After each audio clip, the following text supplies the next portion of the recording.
The resplendent quetzal is a bird in the trogon family.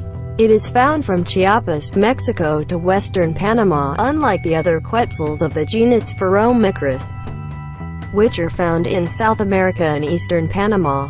It is well known for its colorful plumage. There are two subspecies, P.M. mocino and P.M. costarricensis.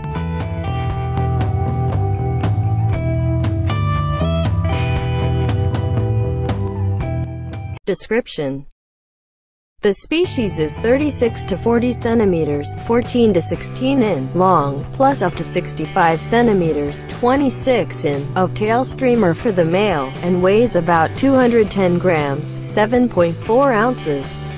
It is the largest representative of the trogon order.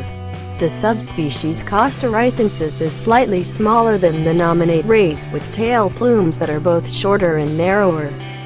Resplendent quetzals have a green body, showing iridescence from green-gold to blue-violet and red-breast.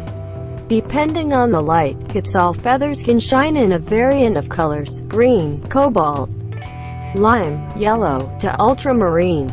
Their green upper tail covers hide their tails, and inbreeding males are particularly splendid, being longer than the rest of the body.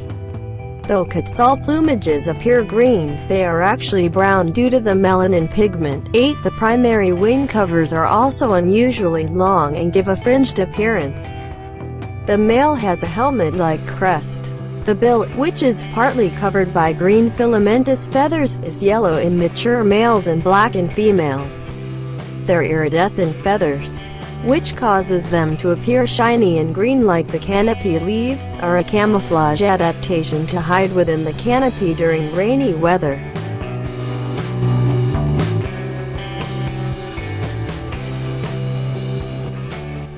Feeding: resplendent quetzals are considered specialized fruit eaters, although they mix their diet with insects, notably wasps, ants, and larvae, frogs and lizards.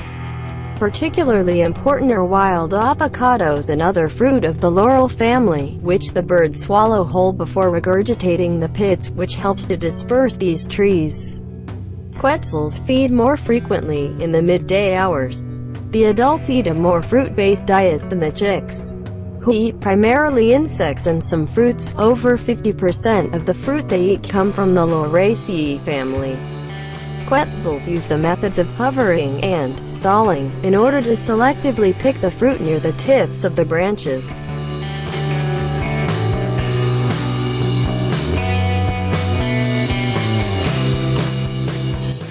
Breeding: resplendent quetzals create their nests over 200 feet up in the air and court in the air with specific calls. They are monogamous territorial breeders, with the territory size being measured in Guatemala as 6 to 10 hectares, 15 to 25 acres. They are also seasonal breeders, with the breeding season being March to April in Mexico, May to June in El Salvador, and March to May in Guatemala. When breeding, females lay 2 pale blue eggs in a nest placed in a hole which they carve in a rotten tree. Resplendent quetzals tend to lay 2 clutches per year and are known to have a high rate of nest failure, around 70%. A tree in the required stage of decomposition is susceptible to weather damage, and the availability of suitable trees may limit the resplendent quetzal population. Both parents take turns at incubating, with their long tail covert feathers folded forwards over the back and out of the hole, where they tend to look like a bunch of fern growing out of the hole. The incubation period lasts about 18 days, during which the male generally incubates the eggs during the day while the female incubates them at night. When the eggs hatch, both parents take care of the young, feeding them fruit, berries, insects, lizards, and small frogs. However, the female often neglects and even abandons the young near the end of the rearing period, leaving it up to the male to continue caring for the offspring until they are ready to survive on their own. During the incubation period, when a parent approaches the nest hole, they land and rotate their head side to side before entering, otherwise known as bowing in. This process ends when the chicks hatch. Young quetzals begin flying after 3 weeks old, but for the males, their long tail feathers take 3 years to develop.